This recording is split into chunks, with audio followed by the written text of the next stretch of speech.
அடுத்ததாக கதீம் சனையாவிலிருந்து புகாரி என்கிற சகோதரர் ஒரு கேள்வி கேட்டிருக்கார். புகைப்பிடிக்கும் பழக்கம் உள்ள சில சகோதரர்கள் ஒளி செய்துவிட்டு புகைப்பிடிக்கிறார்கள். தொழுகைக்கு இக்காமத் சொன்னவுடன் அப்படியே வாயை குப்பளித்து விட்டு தொழுகிறார்கள். அப்படி தொழுகலாமா? அதாவது இந்த கேள்வியை பொறுத்த வரைக்கும் பொதுவாக ஒரு நம்முடைய அடிப்படை விளங்கிக்கணும். மார்க்கத்தில் தடுக்கப்பட்ட ஒரு காரியம் இருக்குதுங்களேன், அது ஒரு அனுமதிக்கப்பட்டது மாதிரியான ஒரு கேள்வியாக உருவாக்கக்கூடாது. இப்போ ஒருத்தர் சாராயம் குடிக்க போறாரு, பிஸ்மில்லா சொல்லி சாராயம் குடிக்கலாமான்னு கேட்கக்கூடாது. சாராயம் குடிக்கக்கூடாதுன்னு குடிக்கக்கூடாது, அப்படி அதோட நின்றுமே தவிர அதை குடித்தால் குடிசை முடியுமான்னு சாராயம் குடிக்கக்கூடாது. சாராயம் குடிச்சா ஒழு முடியுமான்னு ஒருத்தர் கேட்டாரையானால் அவருக்கு மார்க்க அச்சம் இல்லைன்னு, மார்க்கத்தை பற்றிய மரியாதையும் இல்லை, இறை அச்சம் இல்லைன்னு அர்த்தம். அந்த மாதிரி விஷயங்கள் என்ன செய்யக்கூடாது. நான் திருடி கொண்டு வந்தேன், திருடினதுக்கு ஜக்காத்து உண்டான்னு கேட்டா எப்படி இருக்கு? ஒரு லட்ச ரூபா திருடி வச்சிருக்கிறேன், திருடின தப்புங்கிறது நிக்கணுமே தவிர அது ஜக்காத்து உண்டாங்கிற கோணத்துக்கு போனீங்கன்னா இதை ஒரு அங்கீகரிக்கப்பட்ட ஒரு செயல் மாதிரி ஆயிரும்.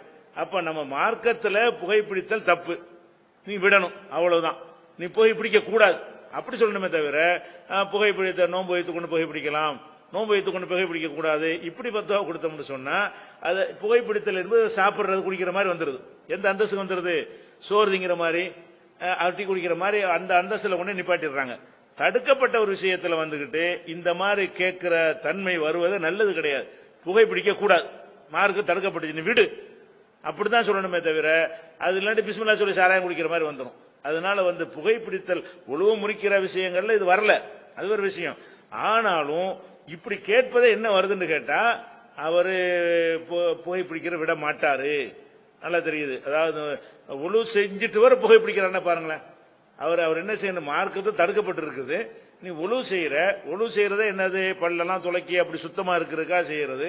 ஒழுவை செஞ்சுவிட்டு அப்புறம் புகையும் பிடிச்சிட்டு அப்புறம் வாயை கொப்பளிக்கிறேன்னு சொன்னா இது ஒரு மார்க்கத்தை கேலி கூத்தாக்குற மாதிரி இருக்குன்றதான் அவருக்கு அறிவுரை சொல்லணுமே தவிர நீங்க ஒழு செஞ்சா போதும், வாயை பிடிச்சா போதும் அப்படின்னு சொன்னால் இது எப்படி நாளைக்கு வரும்னு கேட்டா ஒழு செஞ்சு விட்டும் புகை பிடிக்கலாம், புகையே பிடிக்க கூடாதுங்கிற ஒரு மார்க்கத்தில் எப்படி வந்துருது? ஒழு செஞ்சுட்டு புகை பிடிச்சிக்கலாம் அப்புறம் வாயை கொப்பளிச்சுக்கலாம், இப்படி எடுத்துக்கிற கூடாது. அவர் புகை பிடிக்க கூடாது, அவ்வளவுதான். அவனுக்குதான் அதுதான் சட்டம், இதுக்கு 10 ரூபா கொடுக்க முடியாது. வாங்க.